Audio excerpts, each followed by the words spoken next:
Peas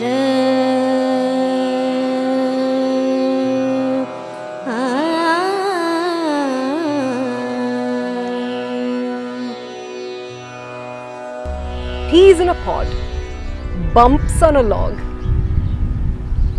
bugs in a rug, birds of a feather, partners in crime and friends forever. Wondering what I'm talking about? I'm talking about that special bond that is shared only between a brother and a sister. Good morning, salam, assalamu alaikum, namaskar. This is your host Shireen Saif, welcoming you to a special Bhai Dooj episode of Malhaar Morning Raga. Every Saturday at this time, we connect with you and bring you the magic of morning raga from Indian classical music. But we also pepper it with a lot of gup-shup about art and culture. And joining me on this chat is my favorite co-host, the founder and director of Malhaar, Jogiraj Sikidar. Good morning. Good morning. How are you doing? Is it okay to wish you happy Bhai Dooj? Of course. That means you have to give me something. Oh, you are one always. I can only give you music, as I said. Take any time. I'll take that later from you. So let's see who we have as our artist this morning. Suchandra ji on Hindustani vocal, Arindam Chakravarty ji on Tabla, and Manjeet ji on Harmonium. In every episode, we connect with eminent artists from around the world. And today we have not one, but two wonderful artists from the Dr. L. Subramaniam household. You would have guessed who that is. That's right. The wonderful Ambi and Bindu Subramaniam, who we'll have a chat with in a little while, so stay tuned. But before that, let's go to our local artists and see what they have for us. Suchandra ji, we'll begin with you. Can you please share what you're going to sing for us, the composition, the raga? Give us a little roundup. नमस्ते, मैं आज राग मिश्र भैरवी के ऊपर एक ठुमरी गाने वाली हूँ और उसके बाद मैं एक दादरा गाने वाली हूँ। वैसे राग भैरवी ठाट भैरवी पे आधारित है और इसमें रे गा धानी कोमल होता है। वैसे ये राग सुबह गाया जाता है, पर किसी भी टाइम पे ये गाया जाता है, इसीलिए इस राग को सदा सुहागन राग कहलाता है।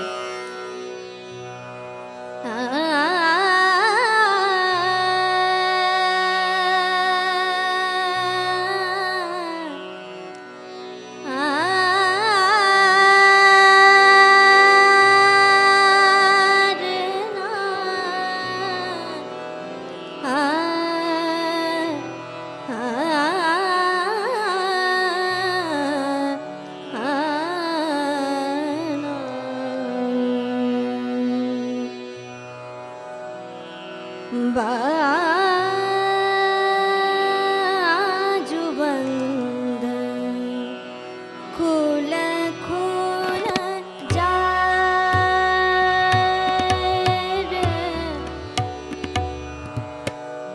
अरे सबरिया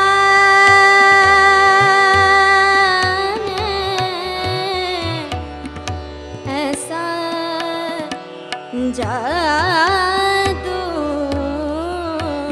डाला बाजुबंद खुल खुल जाए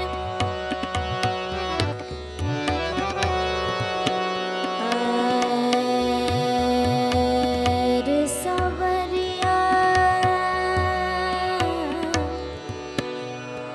सबरिया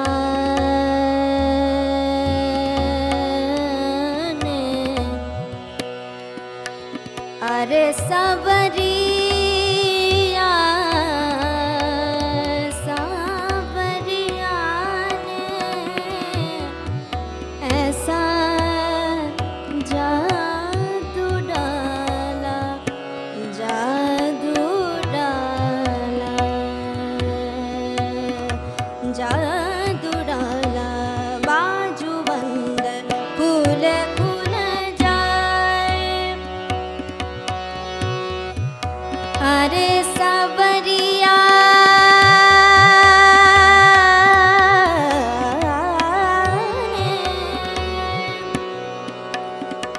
अरे सबरिया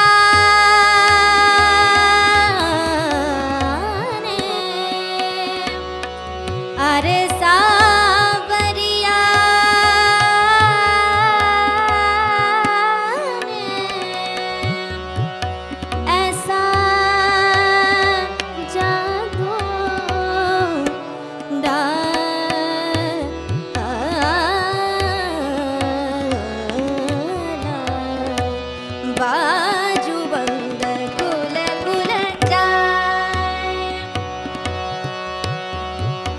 अरे सावरिया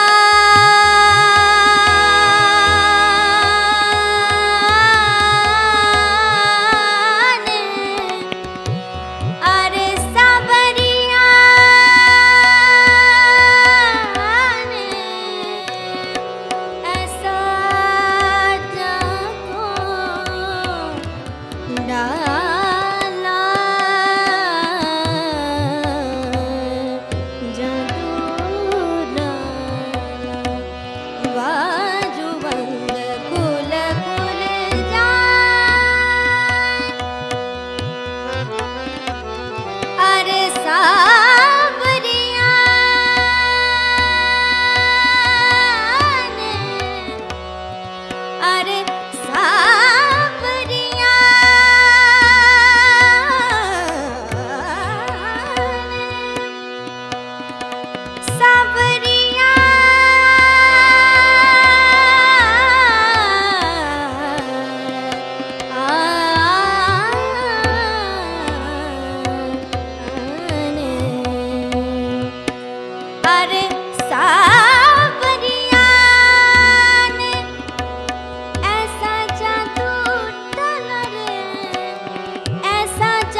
जादू की पुरिया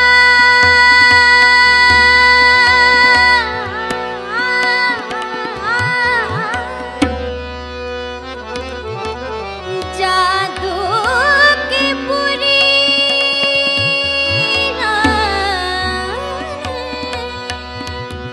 अरे जादू की पुरिया जादू की पुरिया भर भर मारे जादू की पुरिया जादू की पुरिया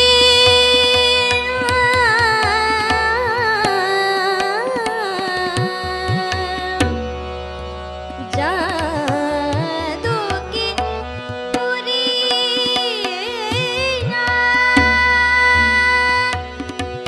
भर भर मारे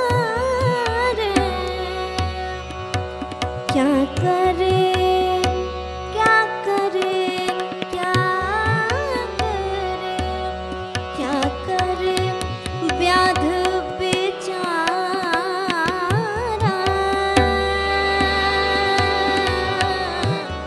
अरे क्या करे व्याध बेचारा सावरिया ने जादू डाला आज बंद कुल कुल जाए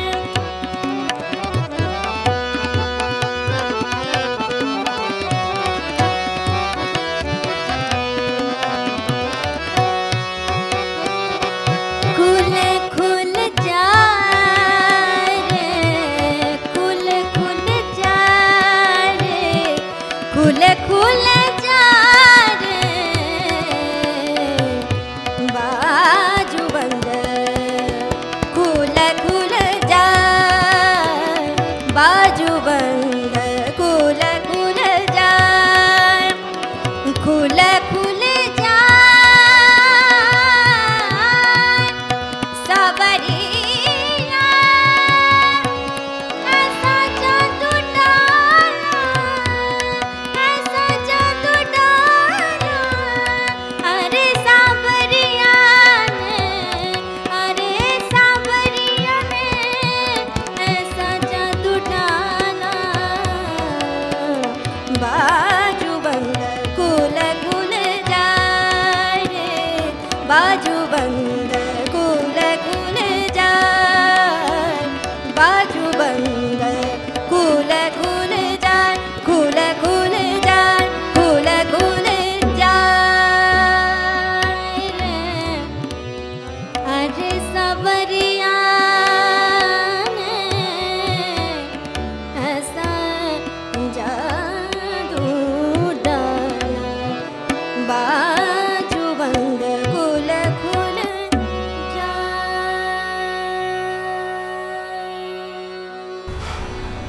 Wah! Such a beautiful Thumri in Mishra Bhairavi. Thank you so much for that to you and the accompanying artists.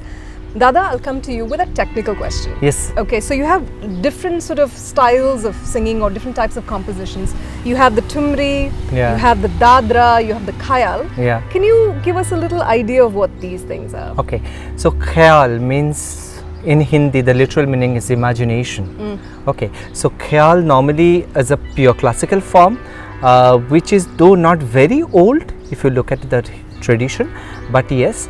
So khayal normally has a two style. One is we call vilambit khayal, which is a slow composition, slow cooking kind of. Then you go to the madhyalaya, that is medium tempo, or drut, faster tempo. So this is a pure classical composition where we stick to the absolutely the raga's nature, the what you take, you don't take, all the characters of the raga. Now Thumri falls into the semi-classical form. Though there is another school of thought, it says that Thumri is the original form and from the khayal came. So we don't know. But Thumri, currently it says that's a semi-classical form. So Thumri, you are allowed to mix ragas with each other. And one of the most important part of the Thumri is the rasa.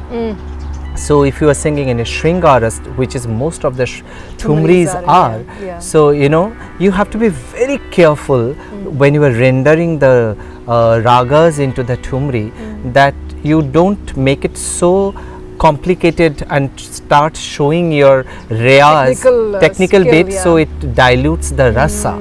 So for the Thumri singing, you need a very, very matured mindset. You know, you have to be well read, understanding about the rasa or the emotion, then only you can depict Thumris. So Thumris are mostly again in certain tals, mostly in the medium tempo you sing, and the Dadra is mostly set on the tal Dadra, which is 6 count, which is a more faster way.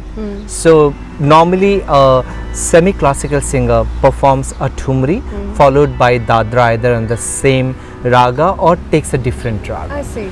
So I mean, do you have a, like, would you start a concert, for example, with a khayal, or would you, where does that fit in within the? Yeah, so it depends. Like for example, if a classical artist or khayal gayak or gaika normally will start with a khayal and then will follow to either Thumri or Dadra or bhajan like that, or tarana.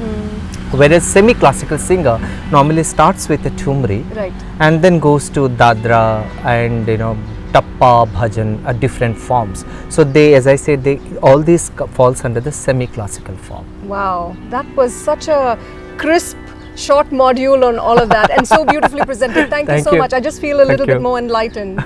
Thank you. And you Yeah. know what that means? Yes. We are going to see this amazing brother-sister duo. I'm a huge fan of them. Same here. And I've been following their Sapa, Yes. all of the stuff that they're doing with Sapa, and also their Stair Sadam project. Yes. So I'm really excited to speak Yeah, to so them. let's go to the Bangalore. Yeah, Yeah. Bangalore it is.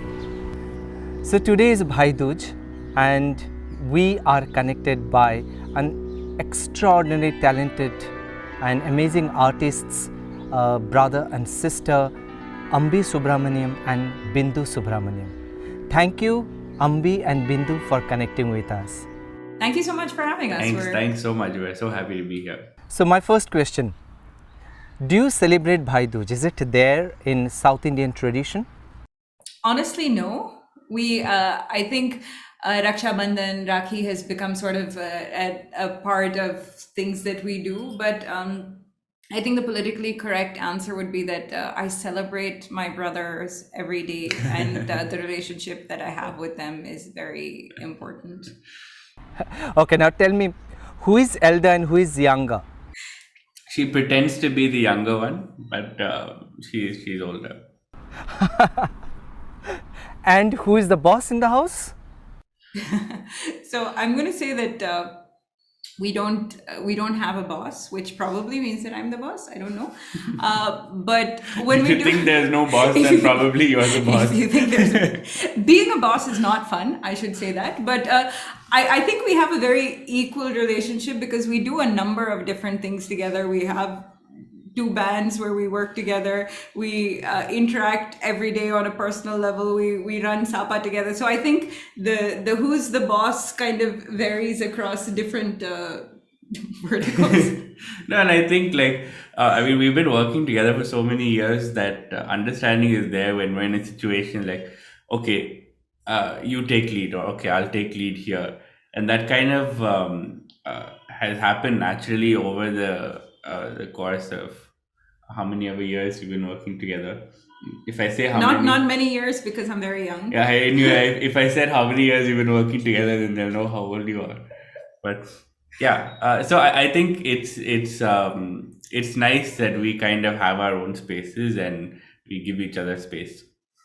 And we're No, pretending I we mean, didn't hear the bullying question because, bullying is not acceptable. so tell me something. You both grew up in an environment where music is very natural, very normal for you.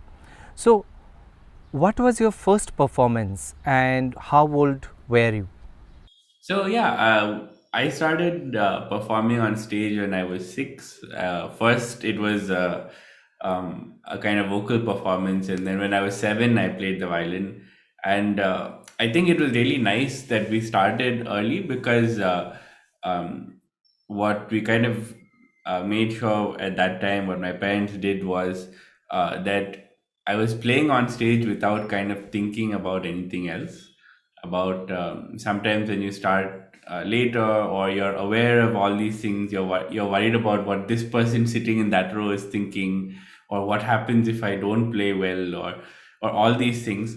So when you're young you just go because you enjoy it, and even if you're playing nonsense people come to you at the end and like, oh, you are so cute. So but I think at that age I learned to really enjoy performing on stage. And then by the time I started playing with my dad regularly, I think I was around 13 at that time. I had already kind of enjoyed the experience of playing on stage. So I think that was a big plus. Yeah, I mean, and How I about you, Bindu? Yeah. so I was on stage again as a child, and I don't think that any of that was really very serious. But for me, my first kind of performance professionally that stands out in my mind was when I was 11, and I had an opportunity to be a soloist with this composition called the Astral Symphony that my dad wrote, and it was with the Oslo Philharmonic Orchestra and a bunch of other soloists from around the world. So I think I've been actively on stage since then. But I totally agree with Ambi that it's really important to sort of get kids and students of music to be on stage at a young age so that they feel a sort of positive association with being on stage. Otherwise, when we get on stage older, we're so worried about being judged. But when you're a kid, it's easier to realize that the audience is on your side, and that performing and sharing music with an audience can be a beautiful thing. That's so cool. That's so cool. So, tell me, how did you come up with an idea of sibling band called Subramanya? Well, it was. I think it was something that kind of happened naturally. We were doing things with our parents at that point of time, and doing things alone at that point. But we weren't really doing stuff together in that sense, because the music that I was doing was very different from the music that she was doing, and that she was interested in. But at that point, it was kind of a space for experimentation. So it was like, okay, let's make some music that we both feel comfortable doing, and it's not like I'm doing this one piece and you figure out what you have to do, and then you compose this one piece and I'll figure out how to fit in. So that kind of happened over a period of time, where we're kind of making music where both of us feel comfortable and both of us feel that we're in that space of collaboration, and we weren't really worried about too many other things. So one piece where like, okay, fine, this flamenco music is really really cool, and what they're using here in this rhythm is amazing. So let's try to figure out how to make a piece So, using that. so Subramania sort of became this space for our happy experimentation, and I think we both acknowledge that we were sitting in different sort of musical spaces at that time, but we have a lot of shared experiences also, and there are areas where our interests converge. And then we started saying, when people were asking us what kind of music is this, it becomes very hard to like today I feel like we're going to write a classical based song, and tomorrow we might do something that is African, and day after. So we just, after a point, we're like, this is contemporary world music. It is influenced by Indian music. It comes from a lot of different traditions, but it's not music that we want to put into one little box. It's whatever feels honest and authentic to us at that particular moment. That lead to my next question. What are the advantages and disadvantages of having sibling as your colleague at your workplace? I think the advantage, honestly, is knowing that the other person is in your corner by default. So there's a lot that you can take for granted, which is also, in my opinion, the disadvantage, because 99% of the time we don't have to discuss anything, because I will look at him or he will look at me, whether it's on stage, off stage, in a meeting, at a school, in a thing, and we are 100% on the same page 99% of the time. So that's the great advantage, because you have these shared experiences, and it helps when you have different skill sets. So we're not competing with the same ideas, because he has very specific skill sets and I have very specific skill sets, and they overlap, but often they're also different. And that's a huge advantage. And also, when we're looking at growth trajectories, the skills that he's looking to build and the skills that I'm looking to build, we can have conversations about that, saying, okay, these are overall the skills that we need, but we both don't need to skill. You can do this and I can do that, because overall I know that we are going to be working together probably for the rest of our lives. And since I'm really young, that's going to be a long time. But sometimes the disadvantage is that 1% where you can feel like you are taking the other person for granted, or the other person is taking you for granted, because you're just so used to being on the same page that you don't assume that sometimes you might not be. Advantage is that I don't have to talk most of the time. So, can you please tell me, you both also manage SAPA. Can you please tell our viewers what is SAPA? So SAPA was started in 2007, and the idea behind it was sort of to create a home for global music in India, and also to make music accessible to kids, classical music accessible to kids. And when we think about accessibility, we think about it in two ways. One is the very obvious idea of financial accessibility, and people who can't afford it should still be able to do it if it's something that they're passionate about. But the second way that we looked at accessibility, and we spent a lot of time on this, is why do some people feel that they are disconnected from classical music? Why is there this perception sometimes that classical music is not for me, it's not for my family, or I don't come from a family where there was classical music, so I can't be a first generation, or I don't know classical music, so I don't think my child can learn classical music. And so then we started thinking that there's nothing wrong with the music. The music is phenomenal, the music is brilliant. What we need to look at adapting is the methodology. So how do we create a space where people want to bring their 2 and 3-year-old children to be a part of classical music, even if classical music has never been a part of their lives?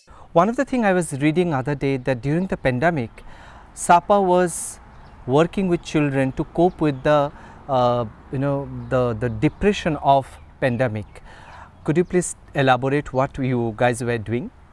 Well, I think for us, we realized that a lot of the goals we kind of had for kids or for any music learner were very different pre-pandemic. And when we're looking at in schools, students in schools, or students learning music during the week, uh, the kind of purpose of music at this time we thought should be very different, and the kind of goals that we want to set for kids should be very different. So we kind of moved away from this uh, just the pursuit of excellence and trying to play this perfectly and working on this technique and trying to master this and play this faster.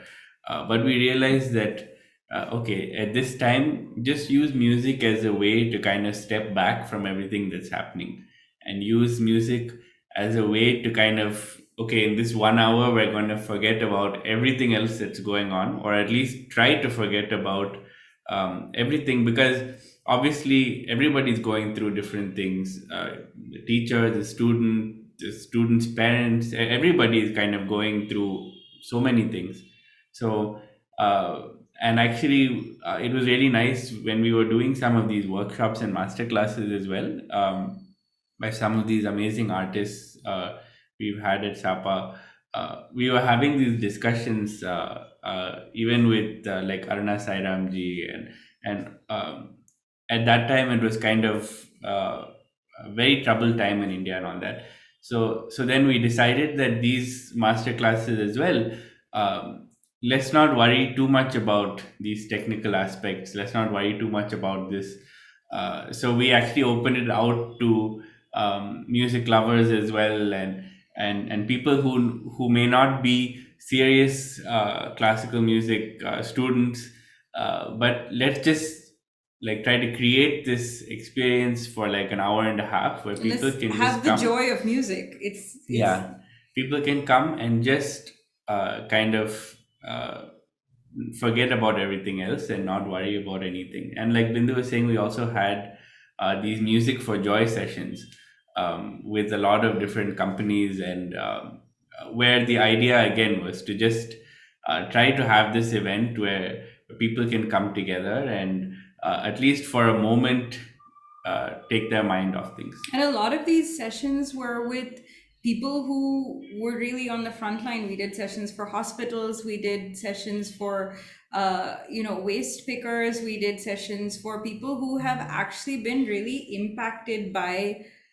COVID and by this new reality. And then on the other hand, you have the kids whose life has just been totally turned upside down. And as children, it's so important to socialize and be part of a community, and suddenly that's taken away from you. And in the online context, schools are also struggling. They're trying to do their best, but how much space can you have for engagement and community and all of that when you have such severe limitations around you? So we're like, okay, we don't have those same constraints. If they learn one song less, it's okay, but they need to love music, they need to love themselves, and they need to feel like the world is okay. At the end, can I please request both of you to perform something together for our audience?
Wow, that's so incredible. Thank you so much, Bindu and Ambi, for joining us, and we look forward to have you here in Dubai very soon. Thank you. Over to you, Shirin. What a delightful interview. I absolutely enjoyed Yes, listening to them, and you should keep bringing them. they're really powerhouse. They're really interesting, and not just because of the kind of work that they do, but it's all the other things as well. You know, Yeah. they're not just incredible vocalists or a violinist. They also promote the arts. Yeah. They do lots of collaborations, and Yeah. it makes me Philanthropy. think totally Yeah, education, entrepreneurship. Yep. So it's they've sort of really expanded their scope. Yeah. And it makes me think that it's about time we redefined the boundaries or make it boundaryless. This idea of performing arts as not just someone who learns music or dance and goes up on stage and performs. There's a whole lot of other things in this career, and you can make it. What are your thoughts on that? Yes, absolutely. Like quite often I come across to parents, if I say that, you know, your child is very talented and, you know, loves music, might not be, you know, or dance or whatever, might not be singing that well, but still can make a career. So how? So like you could be an artist manager. You know, these days, you know, all those mega artists, they need managers who can manage them. Sound engineering, stage decoration, production, backstage, even entrepreneur, event management. And there are professional courses for all of Professional this. courses for that. Yeah. You know, and there's no limit, as you said. You know, so if I like, say for example, theatre, and I'm not a theatre person, that doesn't mean I can't make my profession which is related to theatre. Right. And then it is no more become a job, but you are doing something which you are very passionate about it. You might not be that talented to take it as a you yourself performing on stage, but you can be in the beautiful world of this. For example, Harsha Bhogle, cricket commentator. He's not a cricketer. He's from IIM Ahmedabad, or I think IIM Bangalore, one of the IIM. But he's India's one of the leading cricket commentator. And what is more fulfilling than that? No, Yes. doing what you love and loving what you do. Absolutely. You know, you be RJ, you go into the radio station, music manager, level manager, Apple Music. I can go on about The world is your oyster. Yes. Right? Yes. So let's expand our thinking about performing Yes. arts and a career in performing arts. Indeed. So on that note, we're going to close with the last performance of today. Yes. Who do we have singing for us? Let's find out. Suchandra ji, we're going to close with you. Please share something beautiful with I love your voice, the texture of your voice. It's so sweet. Tell us what you have for us. मोरा सैया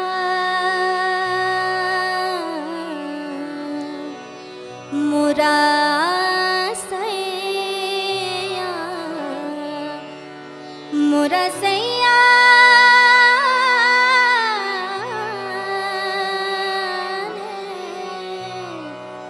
मोरा सैया भले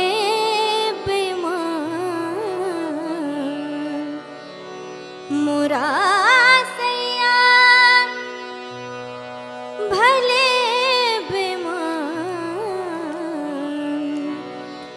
करे जवान पीड़ भये है राम मोरा सैया ने मोरा सैया भले बेमान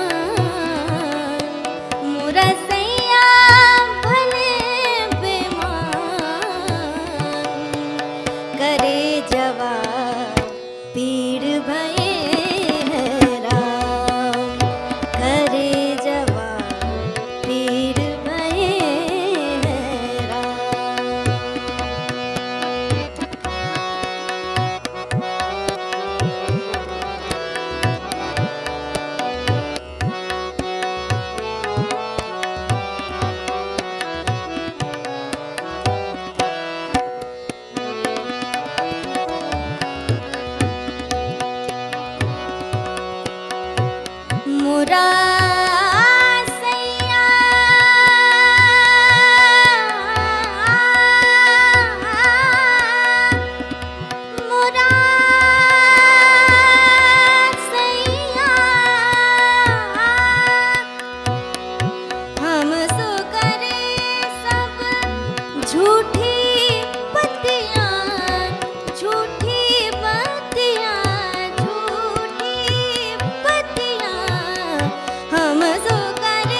नाम सो करे सब झूठी पतियाँ, नाम पहले बदनाम, अरे नाम पहले बदनाम, करे जवाब पीड़ भये हैरान, करे जवाब पीर भये हैरान।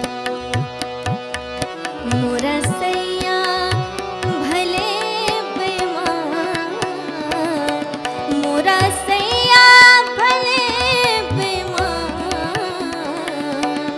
करे जवाब पीड़ भये हैरान, करे जवाब पीर भये हैरान।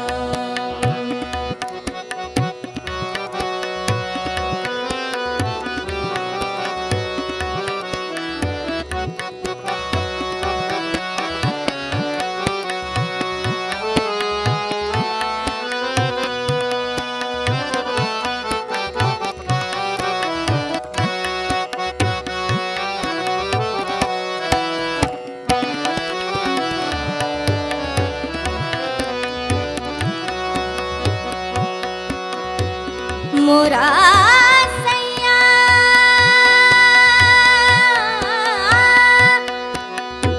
मोरा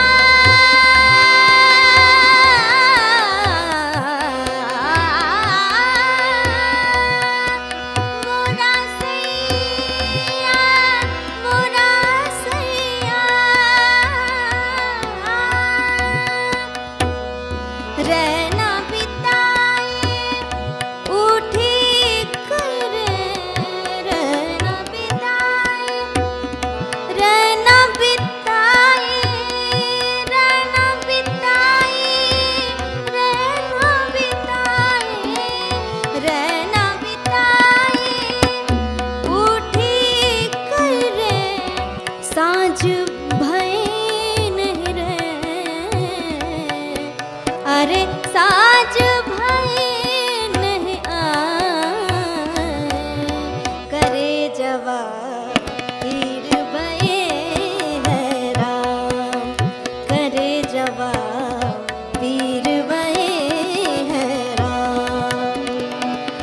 मोरा सैया मोरा सैया मोरा सैया भई रे, मोरा सैया भले बेईमान, करे जवाब पीर भये हैरान, करे जवाब पीर भये हैरान, करे जवाब पीर भये हैरान, करे जवाब पीर भये हैरान।